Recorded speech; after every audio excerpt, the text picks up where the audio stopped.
Un millionnaire confond la pauvre fille qui nettoyait le sol de la fête de luxe avec une invitée VIP et tombe éperdument amoureux d'elle. Camille Laurent n'avait jamais rêvé des dorures du palais Garnier.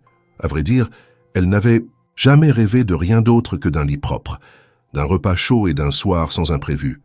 Elle avait 28 ans, vivait dans un petit appartement à Montreuil qu'elle partageait avec sa sœur cadette et travaillait comme femme de ménage pour une entreprise de services événementiels. Ce soir-là, elle avait été appelée en renfort. Une réception privée rassemblant l'élite parisienne venait de commencer et l'une des hôtesses avait renversé un verre de champagne sur le parquet proche de la section VIP. L'ordre avait été immédiat, envoyer quelqu'un discret et rapide. Camille avait attrapé son seau, son chiffon microfibre et s'était dirigée d'un pas ferme, bien que fatiguée, vers la salle principale. Elle portait un macacão noir, large et fonctionnel, fermé jusqu'au col, et ses cheveux étaient relevés en un chignon improvisé, tenu par un simple élastique noir. Elle ne s'attarda pas à observer les invités. Elle connaissait la règle. Ne jamais croiser les regards, ne jamais paraître présente. Sa place était entre les tables, derrière les rideaux, au service silencieux de ceux qui ne la voyaient pas. Mais lorsqu'elle entra dans cette salle, son regard fut inévitablement attiré par la splendeur environnante. Les lustres en cristal suspendus au plafond semblaient flotter dans une lumière dorée. Les violons jouaient une mélodie subtile, enveloppant les discussions feutrées d'un halo d'élégance. Les invités, vêtus de smokings et de robes de créateurs, déambulaient avec nonchalance, une coupe à la main, comme s'ils flottaient au-dessus du monde réel. Camille s'agenouilla près de la zone signalée, face au parquet humide, et commença son travail. Ses gestes étaient précis, presque invisibles. C'est alors qu'elle sentit un frisson, un regard. Elle releva légèrement la tête, assez pour apercevoir à quelques pas de là un homme qui l'observait. Il ne ressemblait pas aux autres. Son costume était sobre mais parfaitement taillé, et il ne souriait pas comme les autres. Il avait l'air curieux, pas condescendant ni amusé, simplement intrigué. Camille baissa les yeux aussitôt. Peut-être s'était-elle trompée. Peut-être n'était-ce qu'un invité comme les autres, distrait par la musique ou perdu dans ses pensées. Elle se concentra de nouveau sur le sol, nettoyant avec soin la moindre trace collante. Pourtant, une étrange tension flottait autour d'elle, comme si ce regard persistait. Elle se releva lentement, prête à se fondre de nouveau dans l'ombre. Mais alors qu'elle se tournait pour repartir, elle croisa de nouveau ses yeux. L'homme n'avait pas bougé. Il se tenait toujours là, un verre à la main, les sourcils légèrement froncés. Il la scrutait comme on observerait un tableau dont on ne comprend pas encore la beauté. Camille fit un pas de côté. Il était temps de quitter la scène. Elle n'avait rien à faire dans la lumière et encore moins à se faire remarquer. Elle savait que les organisateurs n'apprécieraient pas qu'une employée de nettoyage devienne le centre d'une quelconque attention. Mais c'était trop tard. Ce regard l'avait touchée. Un instant, elle avait cessé d'être invisible. Dans les coulisses, elle croisa une autre collègue qui lui lança un clin d'œil entendu. « On dirait qu'un prince t'a remarqué », murmura-t-elle. Camille secoua la tête. Il a sûrement cru que j'étais une invitée étrange ou une décoratrice. Elle tenta de chasser la sensation étrange que ce moment avait laissée en elle. La soirée continua. Camille nettoya, rangea, épongea. Elle évita la section VIP autant que possible, mais chaque fois qu'elle passait à proximité, elle sentait une brûlure douce au creux du ventre. Et si ce regard n'avait pas été un hasard? Et si cet homme n'était pas comme les autres? Des pensées absurdes. Elle se les interdisait. Elle n'avait pas le luxe de rêver. Ce soir-là, en rentrant chez elle, ses chaussures imbibées d'eau de javel et ses mains engourdies, Camille s'allongea sur son matelas et fixa le plafond. Le visage de l'homme, ses yeux perçants, revenaient sans cesse. Elle n'avait jamais vu un regard comme celui-là. Pas dans ce monde-là, pas pour elle. Elle tenta de se raisonner. Ce n'était qu'un incident, un croisement de regards sans lendemain. Il ne savait même pas qui elle était. Pour lui, elle n'était sûrement déjà plus qu'un souvenir flou, dissipé dans la vapeur du champagne. Et pourtant, quelque chose avait changé. Un battement nouveau dans son cœur, une curiosité qu'elle n'arrivait pas à étouffer. Elle ne connaissait même pas son nom. Mais au fond d'elle, elle savait déjà que cette soirée au palais, Garnier n'était pas comme les autres. Le lendemain, elle reprit le travail comme à l'accoutumée. Nettoyage de bureau à la Défense le matin, puis préparation d'une salle de conférence dans un hôtel du quartier latin. Son téléphone vibrait constamment avec des messages de sa sœur, des rappels de factures, des demandes de l'agence. Rien d'inhabituel, rien sauf cette étrange absence. L'absence d'un regard qu'elle n'avait croisé qu'une seule fois. Le palais Garnier n'était qu'un épisode, un lieu de rêve inaccessible. Mais ce qui s'y était passé, ce bref moment de reconnaissance, de trouble peut-être partagé, s'était imprimé en elle. Elle ignorait que ce soir-là, ce regard ne l'avait pas seulement vue. Il l'avait retenue, il l'avait choisie, et il n'en avait pas fini avec elle. Adrien Delacour descendit de sa berline noire avec une expression lasse, presque absente. Il avait 35 ans, mais les responsabilités de ses affaires familiales lui en faisaient parfois paraître 10 de plus. Depuis la mort prématurée de son père, il dirigeait avec une rigueur implacable l'empire hôtelier bâti sur 3 générations, des hôtels 5 étoiles à Paris, Londres, New York, des clients aux exigences surréalistes, des associés sans scrupules, des journalistes toujours à l'affût du moindre faux pas. Il vivait sous pression constante, dans une bulle de luxe aussi étouffante que brillante. Ce soir, il n'avait pas envie d'être là. L'inauguration d'une nouvelle suite impériale dans le palace qu'il venait d'acquérir à proximité de l'Opéra Garnier. Une réception organisée pour flatter les investisseurs, les artistes, les décideurs. Il y aurait du champagne, des discours creux, des sourires fins. Tout ce qu'Adrien détestait dans ce monde doré. Il avait prévenu qu'il arriverait en retard, et il espérait secrètement que l'essentiel serait déjà terminé à son arrivée. Lorsqu'il pénétra dans le grand hall du palais Garnier, il fut accueilli par la musique d'un quatuor à cordes et les murmures feutrés des invités.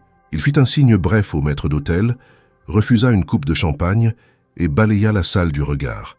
Des visages familiers, des robes élégantes, des politesses. Rien de surprenant. Jusqu'à ce que, dans un recoin proche de la zone VIP, il aperçoive une silhouette singulière. Elle ne ressemblait à personne d'autre dans cette salle. Courbée, concentrée sur ce qu'elle faisait, elle semblait indifférente au luxe environnant. Elle portait un vêtement noir, strict, sans fioritures. Ses cheveux étaient relevés en un chignon négligé. Elle n'avait pas les gestes lents qui affectaient des invités qui jouaient à la sophistication. Elle agissait avec simplicité, avec une efficacité calme. Elle était là sans être là, comme un secret mal dissimulé. Adrien sentit un élan d'intérêt. Ce n'était pas de l'attirance immédiate, ni de la surprise. C'était autre chose, une curiosité rare, comme si cette femme, au milieu d'un décor surfait, représentait une énigme. Il l'observa longuement. Elle ne semblait pas remarquer, son regard absorbé par sa tâche. Il s'approcha doucement, prenant soin de ne pas faire de bruit avec ses chaussures vernies. À mesure qu'il réduisait la distance, il perçut les traits de son visage. Pas de maquillage visible. Une peau légèrement rougie par l'effort, une bouche pincée de concentration, et surtout une absence totale de posture. Elle ne jouait aucun rôle.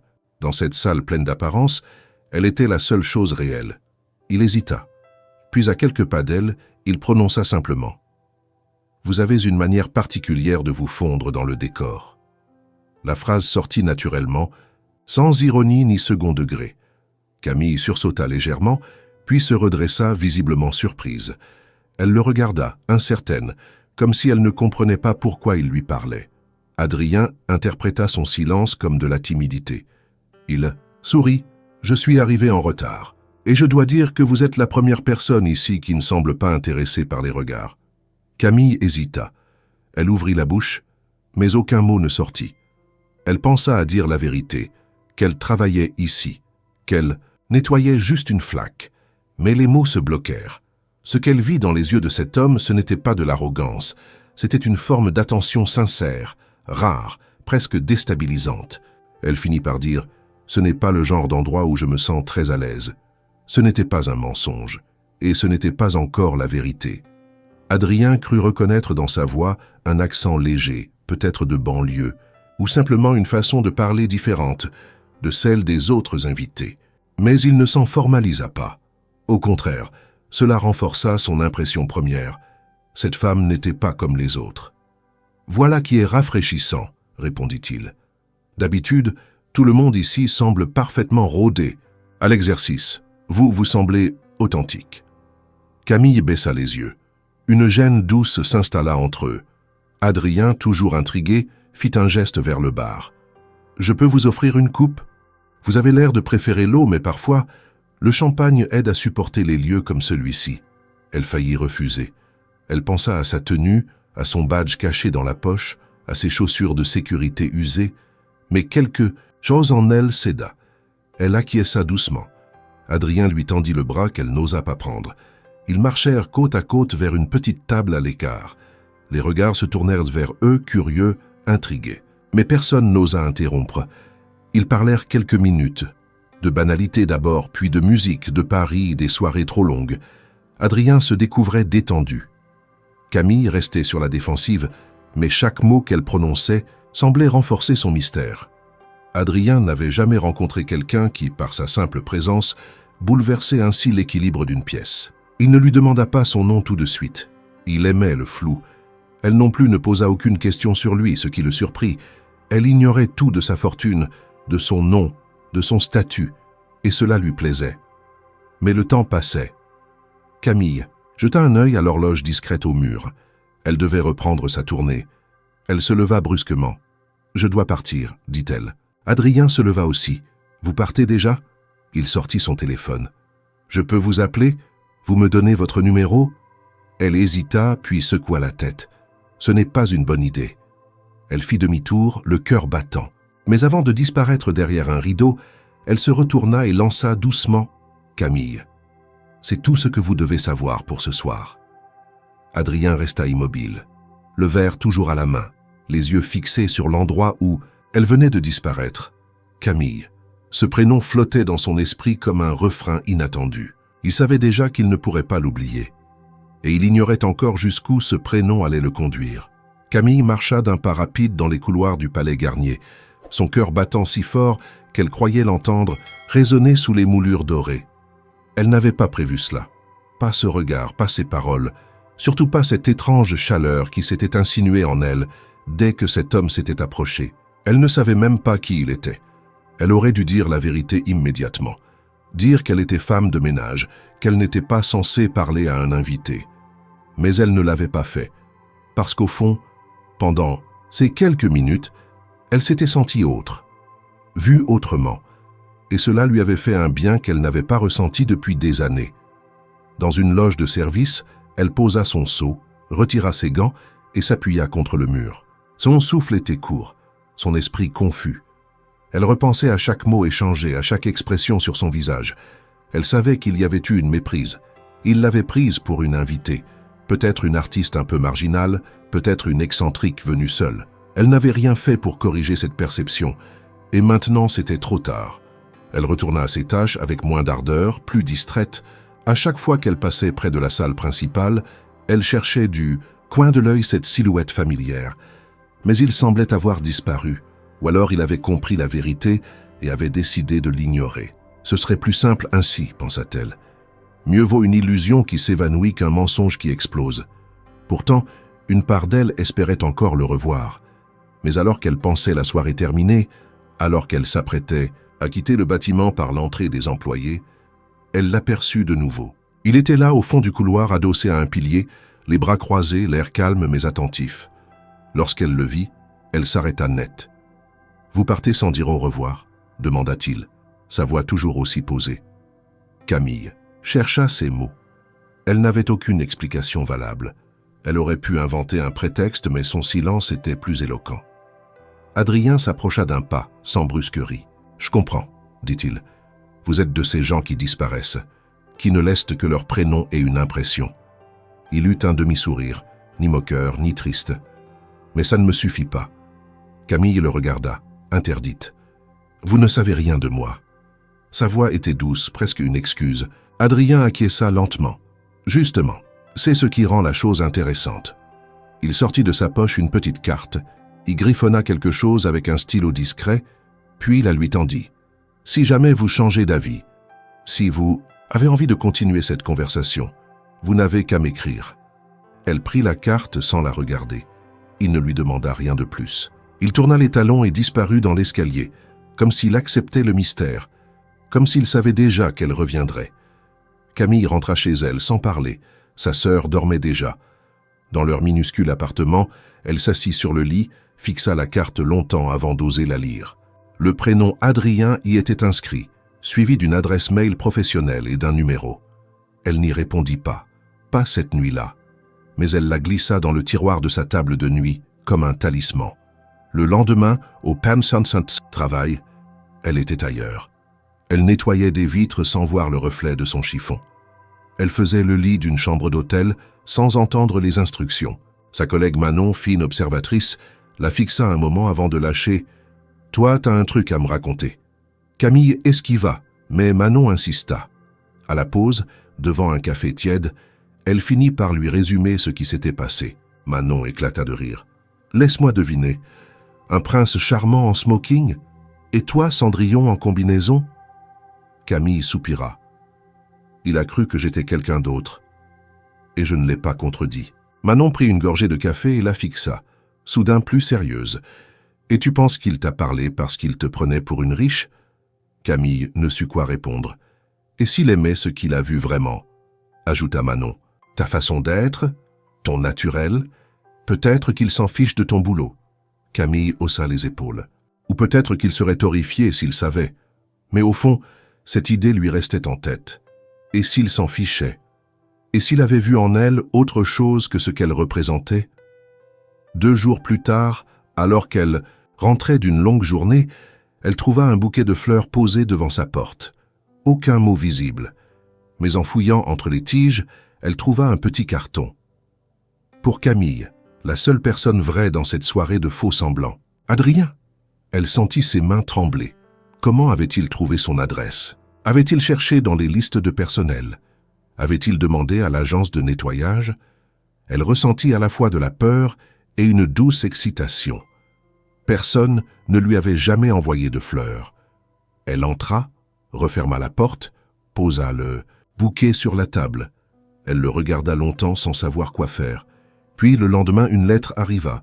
Pas un email, pas un message, une vraie lettre manuscrite, avec un nouveau message. Une invitation. Dîner avec lui dans un petit restaurant discret du Marais à une date précise, dans 3 jours. Elle serra la lettre contre elle, partagée entre l'envie de fuir et celle irrépressible de dire oui. Parce que pour une fois, quelqu'un avait vu en elle autre chose que la saleté qu'elle nettoyait. Parce que peut-être, ce malentendu pouvait devenir autre chose. Parce que, contre toute raison, elle voulait croire à cette erreur qui ressemblait de plus en plus à un signe. Le restaurant choisi par Adrien n'avait rien d'ostentatoire. Niché au fond d'une ruelle tranquille du Marais, il ne portait qu'un simple panneau de bois gravé, sans enseigne lumineuse, sans terrasse mondaine. À l'intérieur, quelques tables seulement, une lumière douce, une musique discrète. Camille s'y rendit vêtue d'une robe sobre, empruntée à sa sœur, les cheveux détachés pour une fois. Elle avait hésité jusqu'à la dernière minute, la lettre d'invitation serrée dans sa main comme un passeport fragile. Mais la curiosité et peut-être quelque chose de plus profond l'avaient poussée à venir. Adrien était déjà là, installé, vêtu d'une chemise blanche sans veste, les manches légèrement retroussées. Lorsqu'il la vit entrer, il se leva immédiatement, un sourire sincère aux lèvres. Il ne fit aucun commentaire sur son apparence. Il se contenta de tirer la chaise face à lui, de l'inviter à s'asseoir avec une simplicité presque déconcertante. Le dîner commença dans une légèreté inattendue. Ils parlèrent de tout sauf d'eux-mêmes, de littérature, de cinéma, de musique. Adrien se montrait attentif, drôle par moments, toujours respectueux. Camille, d'abord sur la réserve, se détendit peu à peu. Elle riait même parfois, ce qui lui arrivait rarement, mais au fond d'elle, un malaise persistait. Chaque minute passée à ce dîner était une minute volée à la vérité. Elle n'était pas celle qu'il croyait. Elle essaya de lui dire, une fois, entre 2 plats. Mais il fut interrompu par la serveuse. Puis, plus tard, il se lança dans une anecdote sur son enfance, sur les étés passés dans une maison de campagne, sur les livres qu'il lisait pour échapper à l'ennui des adultes. Il parla de solitude, d'incompréhension, de ce besoin constant de se protéger derrière des murs. Camille l'écoutait, bouleversée. Il n'était pas ce qu'elle imaginait non plus. Il était moins sûr de lui, plus fragile. Elle voulut à nouveau prendre la parole, mais Adrien la coupa involontairement avec une question, puis une autre. Il voulait savoir ce qu'elle aimait, ce qu'elle détestait, ce qui l'apaisait. Elle répondit par fragments, des demi-vérités enveloppées de pudeur. Elle dit qu'elle travaillait dans l'événementiel, sans préciser plus. Il ne posa pas de questions supplémentaires, comme s'il respectait le flou. Mais au moment où le dessert arriva, Camille ne tenait plus. Elle sentit que le mensonge l'étouffait. Elle posa sa fourchette, prit une profonde inspiration. « Adrien », commença-t-elle. Mais à cet instant précis, son téléphone vibra. Elle regarda l'écran. Sa sœur. Elle refusa l'appel, mais la tension du moment fut rompue. Adrien, quant à lui, sembla deviner qu'elle avait quelque chose d'important à dire. Il la regarda longuement, puis dit d'un ton doux « Tu peux me le dire un autre jour. Je ne veux pas te brusquer. » Il lui sourit, et ce sourire désarma Camille. Elle acquiesça, incapable de poursuivre. À la fin du repas, il insista pour la raccompagner. Elle refusa poliment, trouvant une excuse, un métro à prendre, un détour à faire. En réalité, elle craignait qu'il découvre où elle vivait, qu'il voie la vérité trop tôt. Elle marcha seule dans les rues de Paris, son cœur lourd. Ce qui avait commencé comme une rencontre étrange devenait quelque chose de bien plus fragile. Et elle savait que chaque jour passé sans dire la vérité rendait la chute plus douloureuse. Le lendemain matin, Adrien se réveilla avec un sourire. Il n'avait pas ressenti cela depuis longtemps. Une forme d'enthousiasme sincère, presque adolescent. Camille l'intriguait, le faisait rire, le touchait. Elle n'avait rien à voir avec les femmes qu'il rencontrait d'ordinaire, toujours conscientes de leur image, toujours en représentation. Camille semblait vraie. Il répétait ce mot dans sa tête, vrai. Il avait la sensation d'avoir rencontré une rareté. Mais ce sentiment ne faisait qu'amplifier le besoin de la revoir. Il chercha son nom dans les bases de données de son entreprise. Il n'avait que Camille, sans nom de famille. Il interrogea son assistant, qui s'engagea à faire quelques recherches discrètes. Pendant ce temps, il envoya un message simple. « J'ai passé une très belle soirée. J'espère te revoir très bientôt. » Camille reçut le message alors qu'elle nettoyait une salle de réunion dans un immeuble de bureaux. Elle s'autorisa un sourire, mais son esprit était tourmenté. Manon, sa collègue, insista. « Tu dois lui dire, tu peux pas construire. Quelque chose sur un mensonge. » Camille le savait. Mais comment dire à un homme comme lui qu'elle vivait dans un 2 pièces sans ascenseur, qu'elle nettoyait les toilettes de ses hôtels? Elle reporta encore, se promettant de tout lui révéler au prochain rendez-vous. Mais ce rendez-vous ne vint pas, du moins pas comme elle l'aurait souhaité. 2 jours plus tard, Adrien entra dans son bureau avec une expression troublée. Son assistant venait de lui remettre un dossier. Il avait trouvé la société de nettoyage qui intervenait au Palais Garnier. Et dans ce dossier, une photo. Camille, en combinaison, un badge au nom de Laurent, un seau à la main. Le choc fut brutal. Il se sentit trahi, stupide.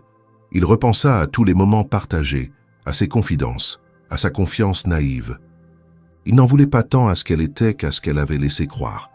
Elle avait menti par omission, mais le résultat était le même. Il avait été dupé. Il ne répondit pas à ses messages. Pas ce jour-là, ni les suivants. Camille, de son côté, sentit le silence s'installer. Elle comprit rapidement. Elle tenta d'appeler 1 fois, 2 fois. Elle écrivit une lettre qu'elle n'envoya jamais. Elle voulait s'expliquer, mais les mots lui manquaient, et comme dans une pièce bien huilée, la rumeur fit le tour discret des cercles mondains. Adrien Delacour, le millionnaire insaisissable, avait été trompé par une femme de ménage. Les langues se délièrent, les sourires se firent moqueurs. Personne ne connaissait les détails, mais le fond suffisait. Camille perdit ce soir-là le peu de rêves qu'elle avait osé nourrir. Mais malgré la douleur, elle ne regretta pas d'avoir répondu à l'invitation. Parce que pendant un instant, elle avait été regardée autrement. Et cela, personne ne pourrait le lui enlever. Le silence s'était installé dans l'appartement de Camille, comme une pluie fine et continue, imperceptible au premier abord, mais lourde de sens à la longue. Depuis plusieurs jours, son téléphone restait muet. Aucune réponse d'Adrien, ni aux messages qu'elle avait osé lui envoyer, ni aux appels passés avec hésitation, parfois en pleine nuit, puis aussitôt annulés. Elle savait qu'il avait découvert la vérité, que la façade involontaire qu'elle avait laissé se construire autour d'elle s'était effondrée. Pourtant, elle n'arrivait pas à renoncer à l'idée qu'il lui laisse une chance de s'expliquer. Sa sœur Élise la voyait dépérir sans oser poser trop de questions. Elle savait que Camille n'était pas du genre à s'attacher facilement encore moins à laisser transparaître sa vulnérabilité. Mais cette fois, quelque chose était différent.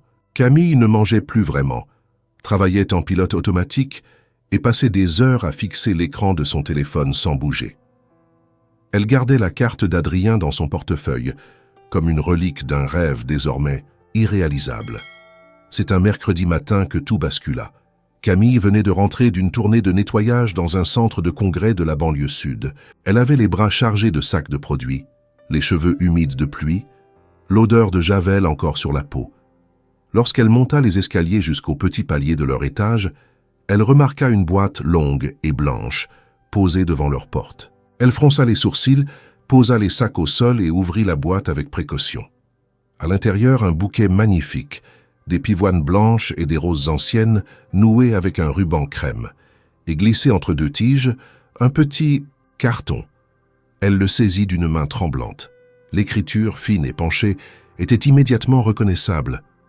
Pour Camille, la seule personne réelle dans cette soirée de faux-semblants, Adrien. Elle sentit un nœud se former dans sa gorge. Pourquoi maintenant? Que signifiait ce geste? Elle entra, les bras serrant la boîte contre elle, incapable de parler. Élise la suivit du regard, comprit sans mots ce qu'il se passait, et s'éclipsa, discrètement dans sa chambre. Camille posa le bouquet sur la table, s'assit, relut le billet plusieurs fois. Une partie d'elle voulait croire que c'était un signe de pardon. Une autre, plus prudente, y voyait un geste ambigu, peut-être même cruel. Elle resta des heures à fixer les fleurs, sans trouver le courage de faire quoi que ce soit. Le lendemain, alors qu'elle sortait à peine de la douche, un coup de sonnette la fit sursauter. Elle se précipita vers la porte, encore enveloppée dans une serviette. Devant elle, un coursier. Il tendit une enveloppe crème, scellée à la « Sire » à son nom. Aucune mention d'expéditeur, mais elle n'avait pas besoin de deviner. Elle ferma la porte avec lenteur, se laissa tomber sur le canapé et ouvrit l'enveloppe. À l'intérieur, une lettre manuscrite. « Camille, il y a des vérités que l'on découvre trop tard, des erreurs que l'on comprend après les avoir jugées. J'ai réagi avec orgueil, je le reconnais. Mais je ne veux pas que cette histoire reste inachevée. Si tu veux me revoir, si tu penses qu'il reste quelque chose à sauver, rejoins-moi vendredi soir à 20h au restaurant La Voûte. Ce sera notre dernier rendez-vous ou le premier d'une autre histoire. À toi de choisir. Adrien. Elle relut la lettre à voix basse, plusieurs fois. Chaque mot résonnait avec une intensité nouvelle. Elle sentit la peur revenir, mêlée à l'envie. Elle ne savait pas si elle devait s'y rendre. Peut-être était-ce une mise à l'épreuve, peut-être voulait-il simplement des explications, ou peut-être qu'il espérait encore, comme elle, que quelque chose soit possible malgré tout. Le jour venu, elle enfila sa tenue la plus simple. Un chemisier bleu pâle, un pantalon noir sobre, des chaussures qu'elle réservait aux rares sorties. Elle noua ses cheveux en une tresse serrée, sans fioriture. Elle prit le métro en silence, regardant les stations défiler sans vraiment les voir. Lorsqu'elle arriva devant le restaurant, une brasserie chic aménagée dans une ancienne cave voûtée, elle hésita longuement avant de pousser la porte. Adrien était là, assis seul, comme la première fois. Il se leva lorsqu'il la vit, lui tira la chaise, ne dit rien tout de suite. Il attendit qu'elle soit installée, puis la regarda longuement, les yeux chargés de cette même intensité troublante. « Merci d'être venu », dit-il enfin. Camille baissa les yeux. « J'ai failli ne pas venir. Moi aussi, j'ai failli ne pas écrire. » Un silence. Puis Adrien ajouta « Je ne suis pas venu pour t'humilier. Je veux comprendre. Pourquoi tu ne m'as rien dit ?» Elle prit une profonde inspiration. « Parce que j'avais peur. Parce que je savais que si tu savais qui j'étais vraiment, tu ne me regarderais plus pareil. » Il ne répondit pas immédiatement. Il jouait avec son verre d'eau, le regard fixé sur un point invisible. « Et si je te disais que je ne suis pas en colère parce que tu es femme de ménage, mais parce que tu as pensé que ça me dérangerait ?» Camille sentit son cœur se serrer. Il avait touché juste. « J'ai grandi avec des gens qui me jugeaient en permanence, » continua Adrien. « Pas pour ce que j'étais, mais pour ce que je représentais. Et quand je t'ai rencontré, tu ne me regardais pas comme eux. Tu étais différente, libre, et ça m'a plu. » Elle leva enfin les yeux. « Je n'ai jamais voulu te manipuler. J'ai juste profité d'un instant. Et après, je ne savais plus comment revenir en arrière. » Adrien acquiesça lentement. « Je comprends, et je ne te demande pas de t'excuser. Je voulais juste que tu me parles, que tu sois sincère. » Un silence s'installa, plus doux que les précédents. Puis Adrien ajouta d'un ton calme, « Je ne sais pas encore ce que je ressens, mais je ne veux pas que ce soit fini. Pas comme ça. » Camille sentit une larme monter, qu'elle retint de justesse. Pour la première fois depuis des jours, elle sentit un espoir fragile renaître, un fil ténu entre eux qui n'avait pas encore cédé. Elle ne savait pas ce que l'avenir leur réservait. Mais ce soir-là, face à lui, elle comprit que malgré les erreurs, les malentendus, quelque chose de vrai avait été semé, et que peut-être il méritait d'être cultivé. Le jour suivant, le ciel gris de Paris semblait refléter l'ambiguïté dans laquelle Camille se trouvait. Le dîner avec Adrien avait été bouleversant. Elle était rentrée à pied malgré la pluie fine, incapable de prendre le métro ou un taxi. Elle avait besoin de ce temps, de cette lenteur, pour digérer tout ce qui avait été dit. Rien n'était réglé, elle le savait. Mais il y avait eu un apaisement, une ouverture, un pont, fragile encore, mais réel. Elle n'en parla pas immédiatement. À Élise, elle craignait ses jugements parfois durs, bien que toujours bienveillants au fond. Elle préféra appeler Manon, sa meilleure amie, qui avait toujours été sa confidente dans les moments de trouble. Elles se retrouvèrent le lendemain matin dans un café près du canal Saint-Martin, lieu habituel de leurs discussions à cœur ouvert. Manon, en la voyant, devina immédiatement que quelque chose d'important s'était produit. Camille, après quelques hésitations, lui raconta tout. Le bouquet, la lettre, le dîner, leurs mots échangés, la tension puis ce relâchement inattendu. Manon l'écouta sans l'interrompre, les sourcils légèrement froncés, son café refroidissant devant elle. Quand Camille eut terminé, elle se pencha légèrement en avant. « Tu as eu ta chance, Camille. Maintenant, tu n'as plus le droit de faire marche arrière. Tu dois être totalement honnête.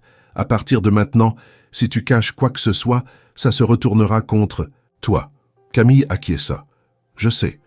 Mais j'ai l'impression que plus j'essaie de faire les choses bien, plus je m'enfonce. C'est parce que tu veux tout contrôler. Et l'amour, ça ne se contrôle pas. Ce type, il a l'air différent, mais il est aussi dans un monde où tout est image. Il va falloir que tu lui montres que toi, tu es solide, même sans décor. » Camille but une gorgée de son chocolat chaud, pensive. Elle avait toujours eu peur de l'exposition.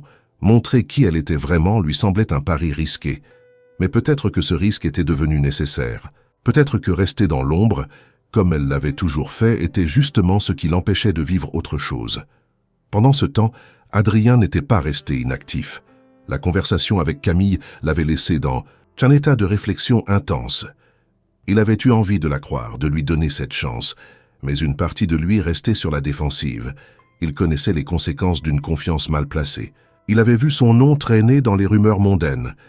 Et bien qu'il se moque de la plupart de ces murmures, l'humiliation avait été réelle. Il devait savoir à qui il avait affaire. Il convoqua son assistant personnel, Hugo, un homme discret, efficace, formé à la gestion des crises privées. Il lui demanda d'enquêter, non pas pour piéger Camille, mais pour comprendre, pour voir si elle lui avait tout dit. Hugo, un peu surpris par la démarche, accepta sans poser de questions. Les recherches ne furent pas longues. Camille Laurent, 28 ans, employée par l'entreprise de nettoyage Éclat Service, résidente à Montreuil, vit avec sa sœur cadette, Élise. Études secondaires incomplètes. Aucune dette majeure. Aucun antécédent judiciaire. Une vie modeste mais stable. Aucune trace d'opportunisme ou de comportement manipulateur. Hugo revint avec le rapport en main, un regard neutre mais empreint d'un respect discret. Adrien lut le dossier en silence. Rien dans ce document ne trahissait la femme qu'il avait rencontrée. Tout confirmait même ce qu'il avait ressenti. Une honnêteté brute, une réalité sans artifice. Et pourtant, il ne put s'empêcher de ressentir un pincement. Elle aurait pu lui dire, elle aurait pu lui faire confiance. Alors qu'il terminait la lecture, sa sœur aînée, Juliette Delacour, entra dans son bureau. Juliette était son opposée, expressive, un peu fantasque, mais dotée d'une intelligence émotionnelle redoutable. Elle avait toujours gardé un œil sur Adrien, même depuis qu'elle vivait à Marseille. « Alors c'est elle, la fameuse Camille ?» demanda-t-elle en se laissant tomber dans le fauteuil face à lui. Adrien leva les yeux, surpris. « Comment ? Tu sais ?» Juliette sourit. « Je lis les magazines, petit frère. Et puis Hugo m'a appelé. Il trouvait que tu avais besoin de parler à quelqu'un qui te connaît mieux que lui. » Adrien poussa un soupir. J'ai fait ce qu'il fallait, je crois. Je l'ai laissé parler. Elle a été sincère. Mais je doute encore. J'ai peur qu'il y ait d'autres choses qu'elle cache. Juliette s'approcha, prit le dossier, le feuilleta rapidement. « Tu veux que je te dise ce que je vois ? Une fille normale, qui n'a rien demandé à personne. Elle a nettoyé ton monde. Avec un chiffon et sans maquillage. Et toi, pour la première fois, tu t'es senti propre. » Adrien la fixa longuement. Il savait qu'elle ne parlait pas que du nettoyage.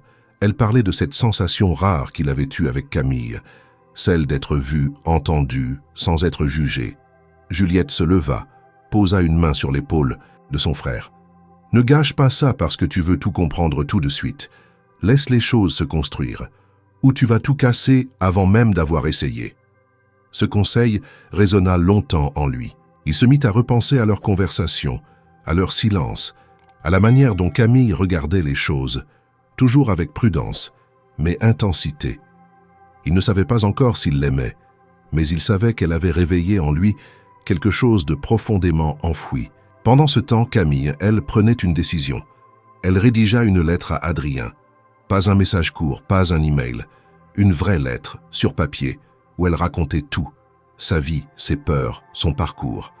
Elle parla de sa mère décédée, trop tôt de son père absent, de sa sœur qu'elle protégeait, de ses rêves abandonnés. Elle n'omit rien, même ses moments de honte, même les jours où elle avait voulu fuir. Puis elle glissa la lettre dans une enveloppe, écrivit l'adresse du siège de la Cour Hôtel et la posta elle-même. Elle n'attendait pas de réponse immédiate. Elle voulait juste qu'il sache que cette fois, elle n'avait rien caché, que s'il voulait revenir vers elle, ce serait en connaissance de cause, et que s'il décidait de tourner la page, elle le comprendrait, mais au moins elle aurait dit la vérité, sans phare, sans filtre, et pour la première fois depuis des semaines, elle se sentit légère, pas heureuse, mais en paix. Adrien reçut la lettre 3 jours après que Camille l'eut postée. Il ne l'ouvrit pas immédiatement. Il la garda dans la poche intérieure de sa veste pendant des heures, comme un objet précieux qu'on n'ose pas toucher. Il était en déplacement à Lyon pour l'ouverture d'un nouveau centre de congrès accolé à l'un de ses hôtels de prestige. Des discours à prononcer, des rubans à couper, des sourires à distribuer. Mais son esprit restait captif de cette enveloppe. Elle pesait plus lourd que tous les contrats signés ce jour-là. Quand il rentra à son hôtel, tard dans la soirée, il s'enferma dans sa suite, retira sa veste, s'assit au bord du lit et lut la lettre dans un silence total. Chaque ligne était une fenêtre ouverte sur la vie de Camille. Pas une vie parfaite, ni même simple, mais une vie honnête, façonnée de renoncement, de combats silencieux et d'un courage discret. Elle parlait de sa mère, femme de ménage, elle aussi, disparue d'un cancer lorsqu'elle avait 15 ans, de sa sœur Élise qu'elle avait élevée presque seule, de ses études avortées faute de moyens, de ses rêves de devenir costumière de théâtre, abandonnée pour un emploi stable. De la honte parfois de rentrer le soir en sentant encore l'odeur des produits d'entretien, et du soulagement de savoir qu'au moins elle payait le loyer. Elle ne demandait pas de pardon, elle ne cherchait pas d'excuses, elle racontait. Et Adrien, à la lecture de chaque mot, sentait un mélange de respect, d'émotion et de culpabilité grandir en lui. Le lendemain, sans prévenir, il rentra à Paris. Il ne l'appela pas. Il voulait la voir, mais ne savait pas encore dans quel cadre, ni avec quelles intentions.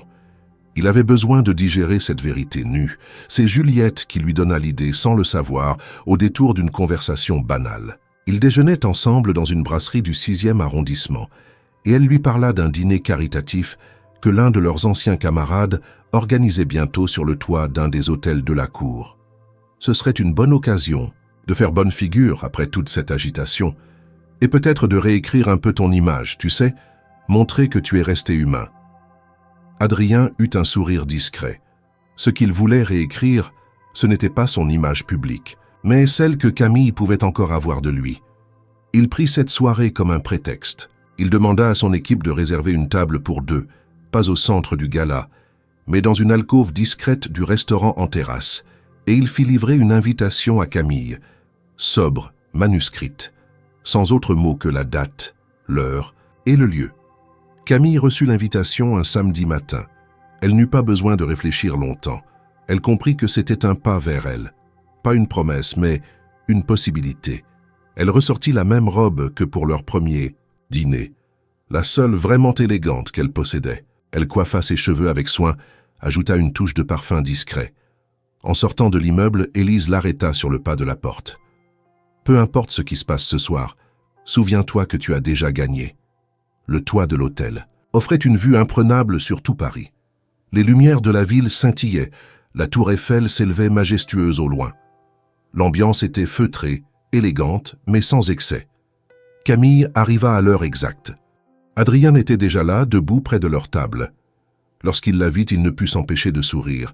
Non pas un sourire d'usage, mais un vrai, né de l'émotion contenue. Ils s'assirent sans un mot. Les premiers instants furent empreints d'une tension douce, presque agréable. Adrien brisa le silence en posant la main à plat sur la table. « J'ai lu ta lettre, plusieurs fois. » Camille hocha doucement la tête. « Je n'attendais pas de réponse. Je voulais juste que tu saches. Et maintenant que je sais, je voulais te voir. » Il y eut un silence, puis il reprit. « Tu sais, ce que tu as écrit, c'est la chose, la plus vraie qu'on m'ait dite depuis longtemps. Dans mon monde, on achète le silence, on déguise les vérités. Ta lettre, c'est un miroir que personne n'a jamais osé me tendre. » Camille sentit sa gorge se serrer. « Je ne voulais pas te blesser. Tu ne m'as pas blessé, pas vraiment. J'ai été surpris, oui, peut-être vexé, mais ce n'était pas la vérité qui m'a fait mal. C'est le fait que tu ne te sois pas cru digne d'être toi dès le début. » Elle baissa les yeux. Il toucha doucement le revers de sa main, un contact bref, presque symbolique. « Tu as menti par peur, pas par malveillance. Et moi, j'ai réagi comme quelqu'un qui se bat contre ses propres fantômes. » Ils échangèrent ensuite des mots plus doux, plus personnels. Adrien parla de son père, autoritaire, exigeant, qui lui avait inculqué que la faiblesse était une faute. De sa mère distante, toujours présente mais jamais proche. De la solitude dans laquelle il avait grandi, entouré de luxe mais vide de tendresse. Camille l'écoutait avec une attention totale. Elle comprenait, peut-être mieux que personne, ce que signifiait grandir sans modèle affectif. À la fin du dîner, il se leva, fit le tour de la table et lui tendit la main. « Viens. » Elle la prit sans hésiter. Il l'emmena jusqu'au bord de la terrasse, là où la vue était la plus saisissante. Paris s'étendait, immense, tranquille. Il la regarda longtemps, puis dit d'un ton plus grave « Je ne te promets rien. Je ne sais pas où ça nous mènera, mais si tu veux bien, j'aimerais qu'on recommence, pas à zéro, mais à partir de maintenant en sachant tout. » Camille répondit d'une voix posée. « Alors, on commence ici. » Ils restèrent là, côte à côte, sans se toucher davantage. Le vent léger faisait volter quelques mèches de ses cheveux. Il n'y avait pas de musique, pas de baiser, pas de scène de cinéma. Juste deux êtres qui, malgré leurs différences, avaient trouvé un langage commun, celui de la vérité partagée. Pour la première fois depuis le début, tout était dit. Et à travers le silence, il y avait quelque chose de plus fort encore qu'un aveu, la possibilité d'un lien réel. Le lendemain matin, Adrien se réveilla avec une sensation nouvelle, presque étrangère à son quotidien habituel, une forme de calme, le genre de tranquillité qu'on ressent après avoir déposé un fardeau qu'on portait sans s'en rendre compte. Il resta longtemps allongé, regardant le plafond de sa chambre, les rideaux entr'ouverts laissant passer une lumière douce de printemps. Il repensa au dîner avec Camille, à ses paroles, à son regard.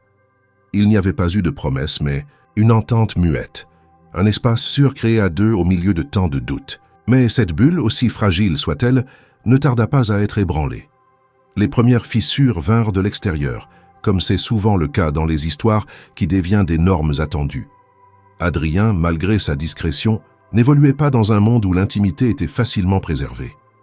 Les journalistes mondains, les blogueurs influents, les attachés de presse et les bavards de cocktails étaient à l'affût de tout ce qui pouvait ressembler à un scandale déguisé en romance. Une semaine après le dîner sur la terrasse, un article commença à circuler discrètement dans les cercles fermés. Le ton n'était pas frontalement moqueur, mais rempli d'allusions venimeuses. Adrien Delacour tombait sous le charme. D'une Cendrillon contemporaine, une femme de ménage transformée en muse d'un soir. Il y avait une photo mal cadrée, prise probablement depuis un téléphone portable, montrant Adrien et Camille sur le toit de l'hôtel. Le titre n'attaquait pas directement, mais insinuait.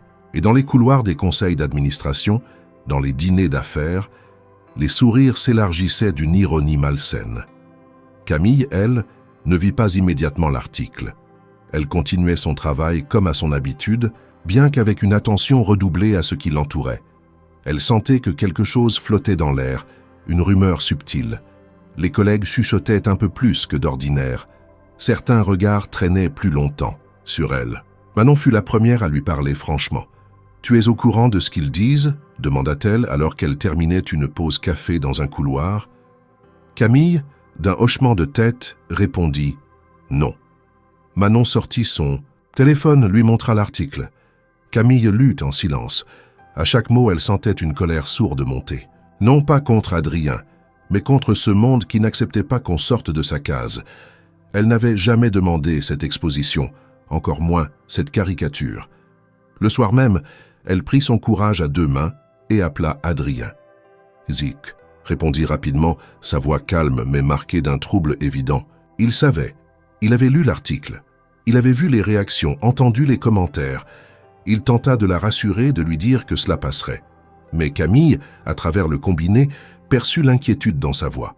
Pas tant pour elle, mais pour l'image de son entreprise, pour l'équilibre instable qu'il tentait de construire. « Je comprends », dit-elle, avant même qu'il ne termine sa phrase. « Je comprends que ce n'est pas simple. Ça n'est pas toi le problème, Camille. Ce monde-là, ce sont eux. Ceux qui pensent qu'aimer quelqu'un, c'est une stratégie de communication. Et pourtant, je suis celle qu'ils regardent comme une erreur. » Un silence suivit. Puis Adrien murmura « Donne-moi un peu de temps. J'ai besoin de réfléchir à tout ça. » Camille raccrocha en tremblant. Les jours suivants furent lourds. Elle évitait les lieux où elle pouvait croiser des clients habituels des hôtels de la cour. Elle baissait les yeux dans le métro, comme si son histoire exposée à demi-mot avait fait d'elle une étrangère dans sa propre ville. Dans un geste de repli, elle décida de quitter Paris pour quelques jours.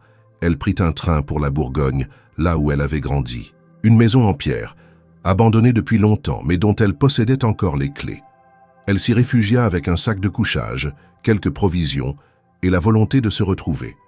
Là-bas, au milieu des champs, des arbres et du silence, elle ouvrit une vieille boîte en bois que sa mère gardait dans un tiroir de la cuisine. Dedans, des lettres jamais envoyées, écrites de la main de cette femme qui avait tout sacrifié pour ses filles. Des lettres adressées à Camille et Élise, pleines de conseils, de rêves pour elle, de regrets de ne pas avoir pu leur offrir une vie plus douce. Camille les lut toutes, une à une, les larmes aux yeux. Elle comprit que sa dignité n'était pas dans ce que les autres pensaient d'elle, mais dans la façon dont elle se relevait face au jugement. Elle repensa à Adrien, à son hésitation, à sa crainte de perdre la face. Elle se demanda s'ils sauraient dépasser ce mur invisible que leur société dressait entre eux. Pendant ce temps, Adrien n'était pas resté passif. Il avait convoqué une réunion discrète avec ses conseillers. L'un d'eux lui recommanda de mettre de la distance avec Camille, au moins publiquement. Un autre suggéra de publier un communiqué niant tout lien personnel. Adrien les écouta, silencieux. Puis il se leva. « Vous croyez vraiment que mon image vaut plus que ma sincérité ?» demanda-t-il. Personne ne répondit. Il ajouta « Ce n'est pas d'une crise de réputation qu'on parle, c'est de moi. » Mais malgré sa volonté, il ne pouvait ignorer les conséquences. Son conseil d'administration était divisé. Des investisseurs menaçaient de se retirer, prétextant une perte de crédibilité. Le monde qu'il avait hérité, de son père il le sentait, reposait sur des équilibres fragiles. Et Camille, malgré sa force, risquait d'en être victime. Il repensa à une discussion qu'il avait eue avec Juliette, des années auparavant, au sujet des choix qu'on fait pour rester fidèle à soi-même. Elle lui avait dit « L'élégance, ce n'est pas dans les costumes. C'est dans le courage qu'on a d'aimer sans condition. » Camille revint à Paris une semaine plus tard. Elle n'avait pas reçu de nouvelles d'Adrien. Mais elle n'attendait plus. Ce qu'ils avaient partagé n'était pas une illusion.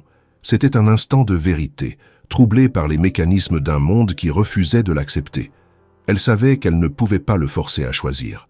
Mais elle pouvait, elle, rester fidèle à ce qu'elle avait montré. Et s'il lui revenait, ce serait par choix et non par devoir. Et peut-être que c'était ça l'amour véritable, laisser l'autre partir, avec la porte ouverte, sans colère, sans chantage. Juste avec la certitude que ce qui est vrai finit, toujours par revenir. Lorsque Camille referma la grille rouillée du jardin, un craquement résonna dans le silence du hameau. L'air de la campagne portait cette odeur mélangeant terre humide, bois ancien et souvenirs oubliés. Elle n'était pas revenue ici depuis plus de 10 ans. La dernière fois, c'était pour vider les affaires de sa mère après son décès. À l'époque, elle avait fui ce lieu trop chargé, refusant d'ouvrir les cartons, préférant laisser les fantômes s'endormir dans la poussière. Mais cette fois, elle venait chercher autre chose. Non pas pour ranger, mais pour comprendre. La maison, modeste et décrépite, tenait encore debout grâce à l'obstination des pierres. À l'intérieur, rien n'avait vraiment changé. Les rideaux délavés pendaient aux fenêtres. Les meubles portèrent les marques d'une vie simple mais digne. Elle alluma une veille lampe à huile, faute d'électricité, et s'assit sur le vieux canapé du salon. Le silence lui parut assourdissant, après le tumulte de Paris. Ici, aucun téléphone, aucun regard pesant, aucun article moqueur. Juste elle, les murs écaillés et les voix du passé. Camille se dirigea vers l'ancienne chambre de sa mère. Elle fouilla dans le tiroir de la commode, là où elle savait que se trouvaient encore les carnets, les lettres, les petits objets qu'elle n'avait jamais eu le courage d'ouvrir. Parmi eux, un cahier à la couverture bleue, relié par une ficelle. En l'ouvrant, elle découvrit des pages écrites d'une écriture soignée, fluide, un peu inclinée. C'était le journal de sa mère. Pas un journal intime pour se plaindre, mais un recueil de pensées adressées à ses filles, qu'elle n'avait jamais eu l'occasion de leur lire. Elle passa la nuit à lire, assise par terre, dos contre le mur. Les mots sautaient à ses yeux simples, directs mais chargés d'amour. Sa mère y parlait de ses peurs, de ses doutes, mais aussi de sa fierté. Elle y racontait les longues journées de ménage dans les maisons des autres, les humiliations subies en silence, les moments de joie quand Camille rapportait de bons résultats à l'école, ou quand Élise lui chantait une chanson apprise à la maternelle. Il y avait aussi des conseils. Ne te laisse jamais définir par ce que tu fais, mais par la manière dont tu le fais. Aie toujours le courage d'aimer, même si cela signifie d'avoir mal. Et surtout cette phrase soulignée à l'encre rouge. La dignité n'a pas de costume, elle a une posture. Camille referma le cahier au petit matin, le cœur serré mais allégé. Elle se sentait reconnectée à quelque chose d'essentiel. Pendant trop longtemps, elle avait cru que sa vie ne valait rien parce qu'elle ne brillait pas. Mais sa mère lui montrait entre les lignes que la vérité d'un être ne se mesure ni en luxe ni en titre, mais en fidélité à soi-même. Camille n'était pas une erreur dans le monde d'Adrien. Elle était une présence différente, une preuve vivante qu'on pouvait aimer au-delà des frontières sociales. Elle resta encore 2 jours dans la maison, réparant une fuite, nettoyant une pièce, respirant lentement. Puis elle fit sa valise, glissa le carnet dans son sac, ferma la porte à clé et retourna à la gare la plus proche. Le train pour Paris lui sembla plus court que jamais. Elle ne savait pas encore ce qu'elle allait faire, mais elle savait que désormais, elle avancerait sans se cacher. À Paris, Adrien se battait lui aussi avec ses démons. La pression des affaires ne cessait de croître. Il avait dû convoquer une assemblée exceptionnelle pour rassurer les investisseurs. Il avait parlé avec mesure, expliqué qu'il restait focalisé sur l'innovation, la rentabilité, la modernité. Mais au fond, tout cela sonnait creux à ses oreilles. Il avait bâti une image qu'il ne reconnaissait plus. Sa vie, pleine de privilèges, lui paraissait vide de sens depuis qu'il avait goûté à la sincérité brutale de Camille. Un soir, dans une réunion tendue avec ses actionnaires, il surprit tout le monde en interrompant la discussion sur une nouvelle acquisition hôtelière pour poser une question inattendue. À quel moment avons-nous cessé de penser aux gens et commencé à ne parler que de chiffres? Le silence qui suivit fut glacé, mais lui, pour la première fois, sentit qu'il posait la bonne question. Il rentra tard, s'assit dans son salon, feuilleta une ancienne boîte contenant des photos de famille. Il revit son père, strict, autoritaire, le regard toujours dur. Sa mère, belle et distante, toujours bien habillée, jamais affectueuse. Il comprit que son besoin de contrôle venait de là, de cette enfance où chaque émotion était perçue comme une faiblesse.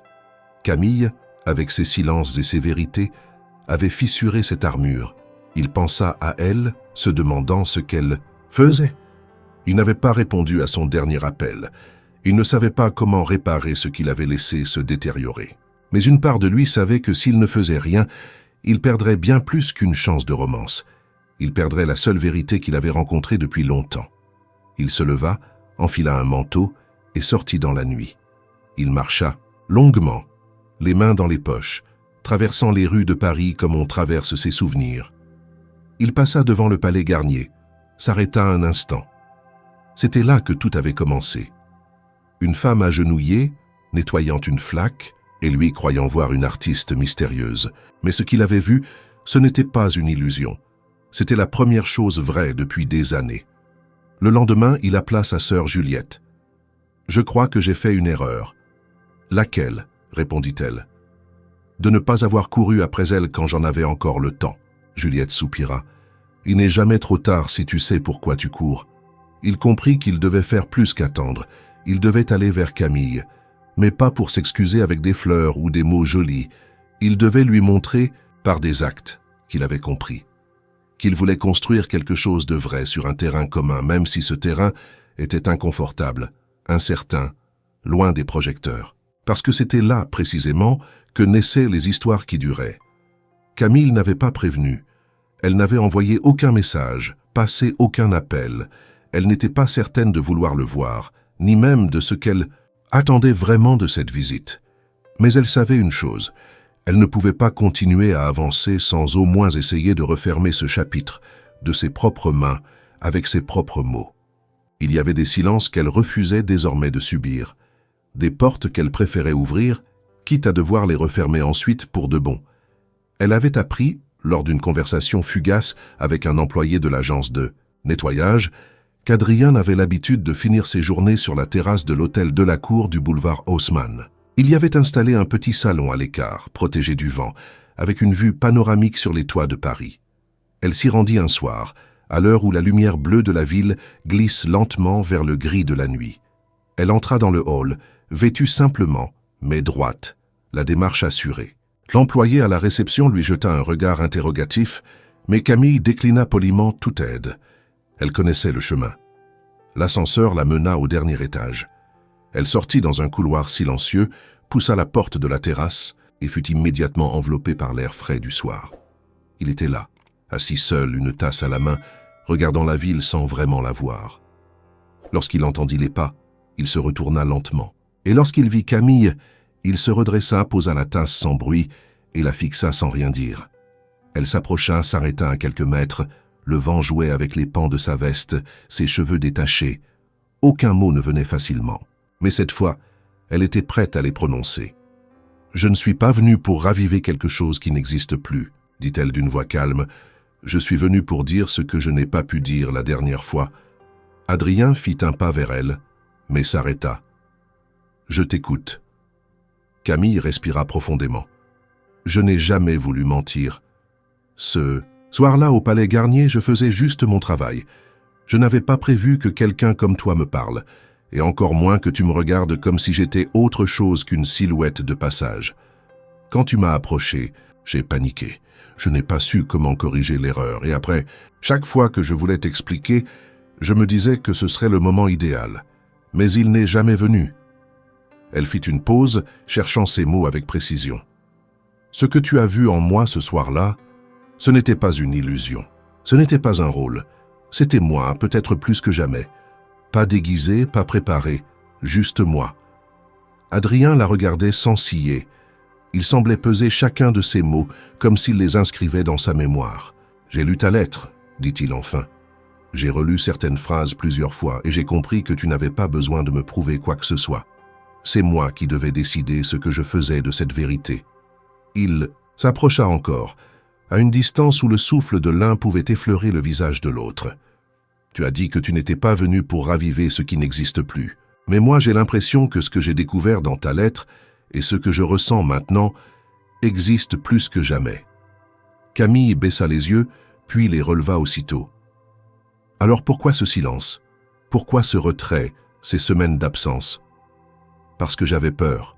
Parce que j'ai grandi dans un monde où on nous apprend à nous méfier de tout, et quand quelque chose de vrai se présente, on le soupçonne d'être un piège. » Le vent souffla plus fort, les lumières de la ville clignotaient comme des promesses hésitantes. Adrien recula d'un pas, puis s'assit sur le canapé extérieur, le regard tourné vers l'horizon. Il tapota le coussin à côté de lui. Camille vint s'y asseoir, laissant une distance prudente entre eux. « Je ne sais pas encore ce que je veux, » dit-il d'une voix plus basse. « Je ne suis pas un homme facile. J'ai appris à tout contrôler, à tout verrouiller. Mais avec toi, j'ai découvert un désordre nécessaire, une faille qui éclaire au lieu de détruire. » Camille sourit doucement. « Je ne suis pas là pour réparer quoi que ce soit. Je suis là pour marcher à côté. Et si un jour tu veux qu'on avance ensemble, je marcherai encore, mais je ne te poursuivrai pas. » Il tourna la tête vers elle. « Tu me pardonnes ? Ce n'est pas moi qui dois pardonner. Tu ne m'as pas trahi. Tu as douté, comme moi. On apprend tous les deux. » Ils restèrent là, sans autre échange. Les mots avaient été dits, les blessures reconnues.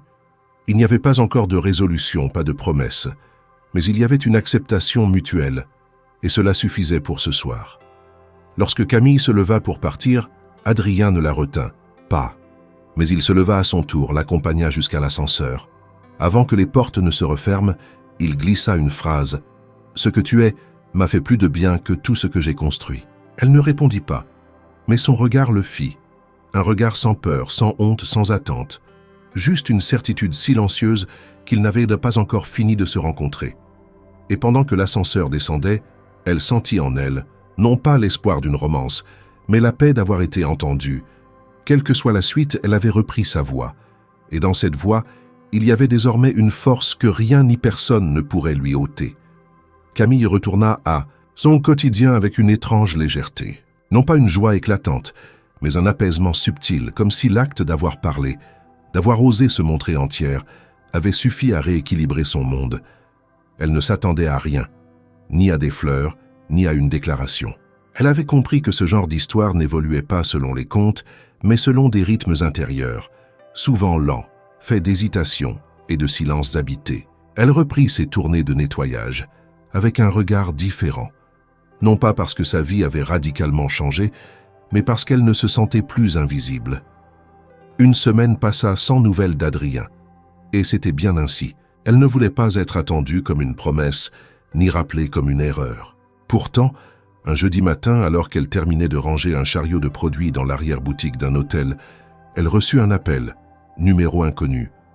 Elle faillit ne pas décrocher, mais quelque chose dans l'instinct lui dit de répondre. « Mademoiselle Camille Laurent ?» demanda une voix polie. « Oui, c'est moi. Je vous appelle de la direction générale des hôtels de la Cour. Monsieur Adrien de la Cour souhaite vous rencontrer dans le cadre d'un projet de collaboration. Pourriez-vous vous rendre au siège demain matin à 9 h? » Camille resta un instant figée. « Collaboration ? Il s'agit d'une initiative interne. Monsieur de la Cour expliquera lui-même les détails. » Elle accepta, troublée. Puis raccrocha, le cœur battant. Elle passa le reste de la journée à chercher ce que cela pouvait signifier. Était-ce une forme d'excuse déguisée, une compensation ou quelque chose de plus sérieux? Manon, mise au courant dans l'instant, eut une seule réponse. « Tu y vas et tu écoutes. Ensuite, tu décides. » Le lendemain, elle arriva devant le siège de Delacour Hôtel, un immeuble de verre et d'acier dominant le boulevard. Elle entra, fut accueillie avec un respect discret, presque solennel. Un assistant l'accompagna jusqu'au dernier étage où se trouvait le bureau d'Adrien. Lorsqu'elle entra, il se leva immédiatement. Costume sobre, pas de cravate, mais une attitude concentrée.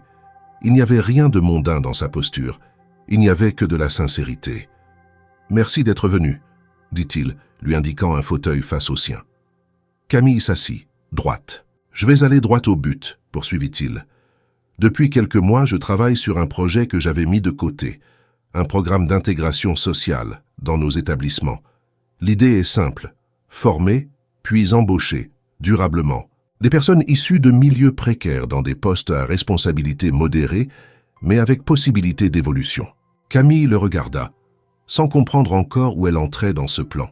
« J'ai pensé à toi pour coordonner ce programme, pas comme simple visage symbolique, mais comme référente terrain, quelqu'un qui connaît les réalités, quelqu'un qui parle la même langue que les futurs candidats. » Elle resta silencieuse, puis demanda « Pourquoi moi ?»« Parce que tu es ce que ce projet représente, une force silencieuse, une vérité qui n'a pas besoin de costume pour exister. » Il sortit un dossier, le posa devant elle. « Il y aura une période de formation, un accompagnement. Ce n'est pas un cadeau, c'est une offre réelle. Et une condition. Tu commences. Comme tout le monde. Aucune faveur, aucun traitement spécial. Camille feuilleta les pages. Elle y vit des plannings, des étapes, des objectifs. Elle y vit aussi une confiance qu'elle n'avait jamais rencontrée dans aucun autre cadre professionnel. Elle leva les yeux vers lui. « Et nous ?» demanda-t-elle. Adrien la fixa. « Ce n'est pas une contrepartie personnelle. Ce projet existerait même si tu refusais. Mais si tu l'acceptes, nous devrons tracer une frontière, du moins pour commencer. Pas d'ambiguïté, pas d'attente floue. » Elle comprit. Ce n'était pas un test, c'était un terrain neutre, une manière de construire quelque chose d'utile, sans se brûler à vouloir mélanger trop vite les émotions et le travail. Elle referma le dossier. « D'accord, j'accepte. » Adrien sembla soulagé. Il ne sourit pas vraiment, mais ses épaules se détendirent. Il appuya sur un bouton discret, appela son assistante. « Prépare le contrat de coordination pour le projet Inclusion. Mademoiselle Laurent commence lundi. » Camille sortit du bureau avec le dossier en main. Dans Kahana, l'ascenseur, elle se regarda dans le miroir. Elle ne se vit pas transformée, mais elle vit une femme debout, choisie pour ses compétences, pour sa lucidité, pas pour ce qu'elle représentait dans le regard d'un homme. Les premières semaines furent exigeantes. Elle suivit des formations en gestion de projet, participa à des réunions internes, visita plusieurs établissements pour comprendre les rouages. On la regardait parfois avec curiosité, souvent avec respect. Peu savaient qui elle était vraiment. Elle préférait ainsi. Adrien restait professionnel. Ils se croisaient, échangeaient des mots simples, des indications, des remarques précises. Mais il n'y avait pas de complicité affichée, pas de sous-entendu. Et pourtant, dans certains silences, dans certains regards, Camille sentait que rien n'avait disparu, seulement déplacé. Elle apprit à manager une petite équipe, à anticiper les besoins des établissements, à évaluer les candidats issus des quartiers périphériques ou des centres de réinsertion. Elle découvrit des talents insoupçonnés, des histoires de vie souvent douloureuses, mais pleines d'espoir. Elle vit en eux le reflet de son propre parcours, et chaque jour, elle sentait qu'elle construisait quelque chose qui dépassait son histoire personnelle. Adrien, de son côté, parlait de plus en plus du programme dans ses interventions publiques. Il en faisait un axe central de sa nouvelle vision d'entreprise. Mais jamais il ne nommait Camille. Il la protégeait sans la cacher. Il respectait l'accord tacite qu'ils avaient d'opposer, avançaient chacun de leur côté, jusqu'à ce que le moment soit venu de peut-être un jour se retrouver sans barrière. Et dans cette attente silencieuse, naissait quelque chose de rare. Un respect profond, un lien tissé, non pas dans la hâte d'une passion, mais dans l'étoffe d'une reconnaissance. C'était plus lent, plus solide, et peut-être plus vrai. Le projet d'inclusion sociale prit rapidement une ampleur inattendue. Dans les premières semaines, Camille établit un programme pilote avec 3 hôtels du groupe de la Cour, situés à Paris, Lyon et Bordeaux.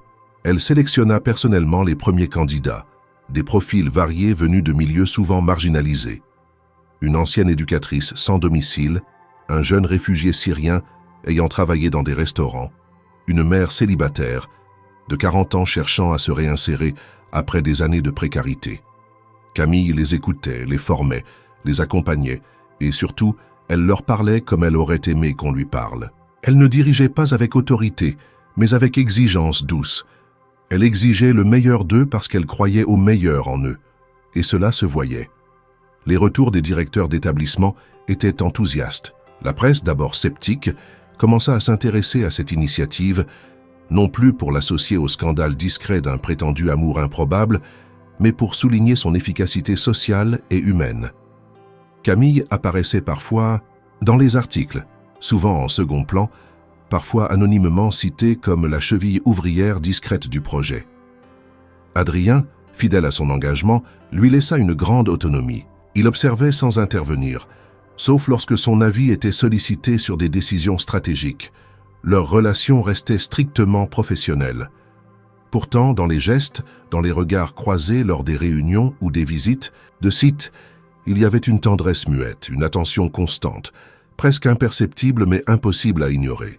Un jour, à l'occasion d'un séminaire réunissant tous les responsables du projet, ils se retrouvèrent seuls dans une salle de réunion vide, après le départ des autres. Camille rangeait ses notes, Adrien regardait par la fenêtre la ville en contrebas.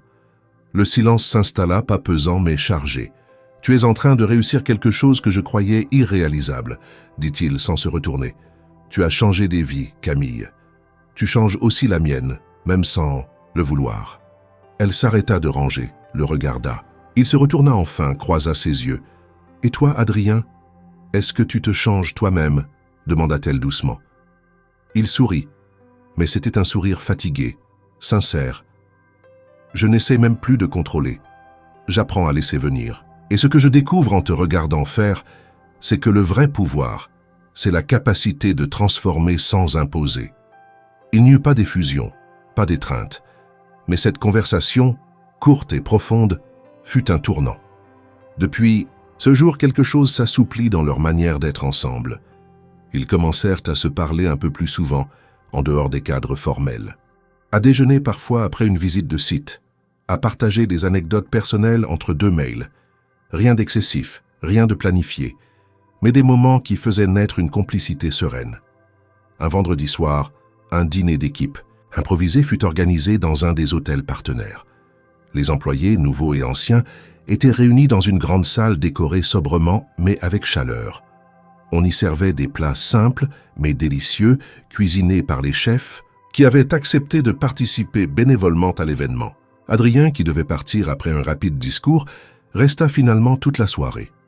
Vers la fin, alors que la musique douce remplissait la pièce, un des bénéficiaires du programme proposa une danse. Les gens hésitaient. Camille, assise, près du buffet, observait avec un sourire tranquille. Puis elle sentit une main effleurer son épaule. Elle se retourna. Adrien se tenait là, tendant sa main. « Tu danses » demanda-t-il simplement. Elle ne répondit pas. Elle se leva, posa sa main dans la sienne. Ils avancèrent vers l'espace dégagé au centre sous le regard de tous. Une mélodie lente, légère, enveloppa leurs pas. Ils dansaient sans excès, sans virtuosité.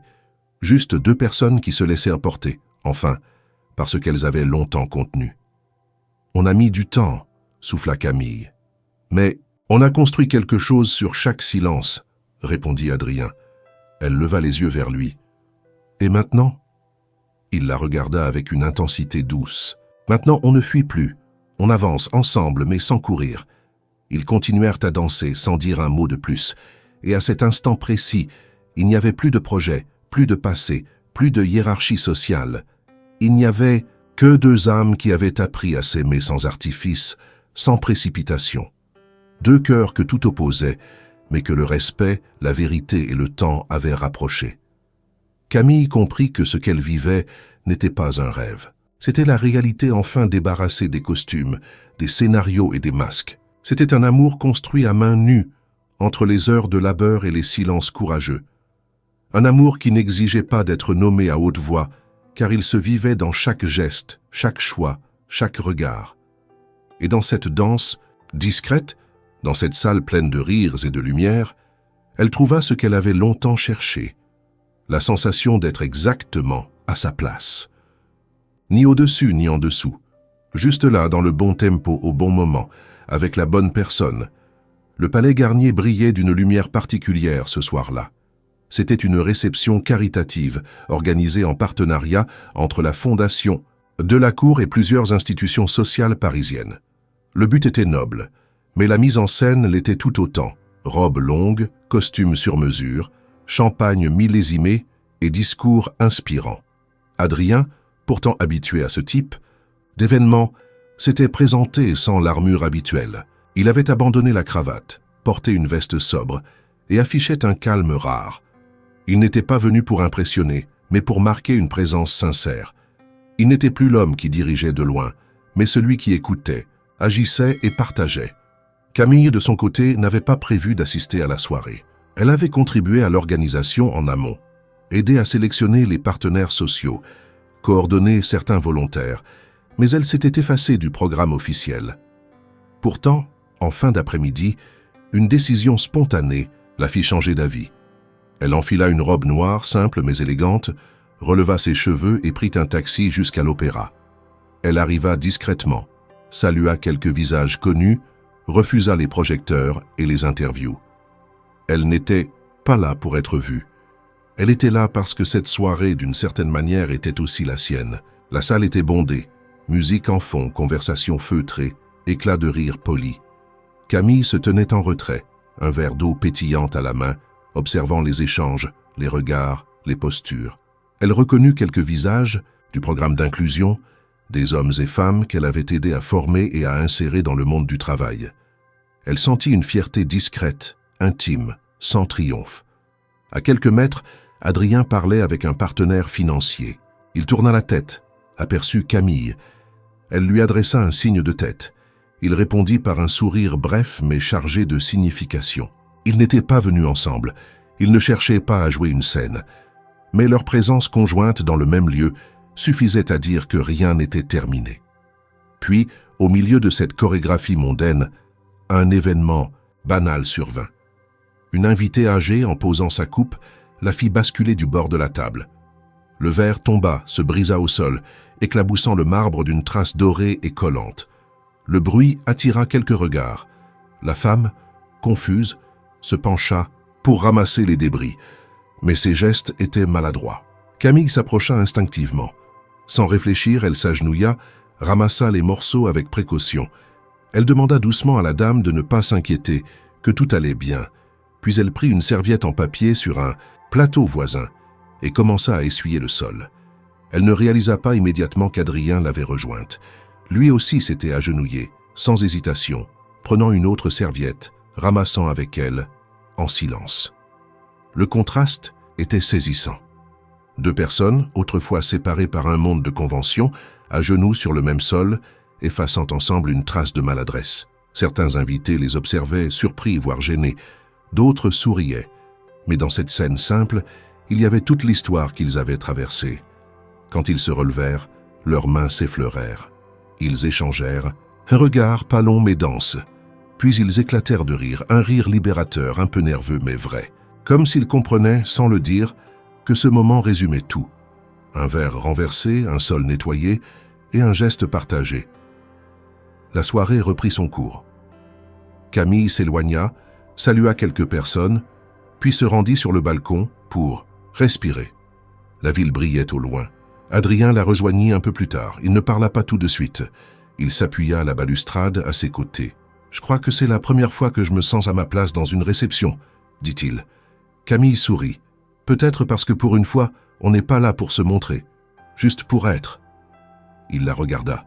« Tu sais, j'ai passé une bonne partie de ma vie à croire qu'il fallait mériter l'amour, qu'il fallait construire, réussir, prouver. Mais toi, tu m'as appris que parfois, il suffit de rester, d'écouter, de partager. Même un chiffon, même une tâche. » Elle ne répondit pas.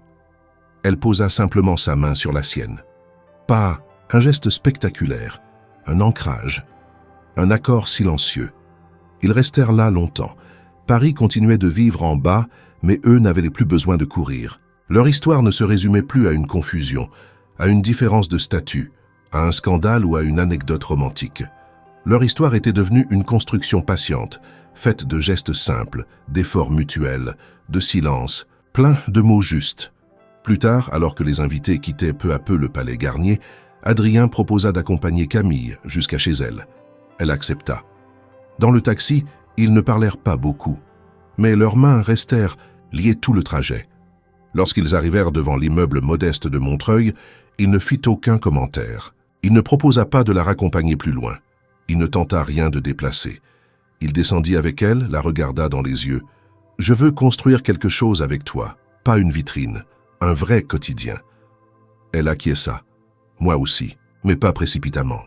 Pas pour prouver quoi que ce soit, juste pour vivre. Il l'embrassa alors pour la première fois depuis longtemps.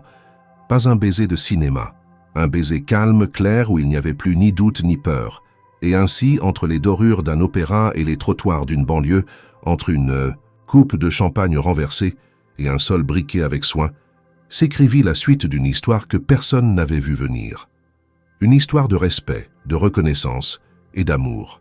Non pas un conte de fées, mais une vérité rare, précieuse, née là où l'on ne s'attendait pas à la trouver.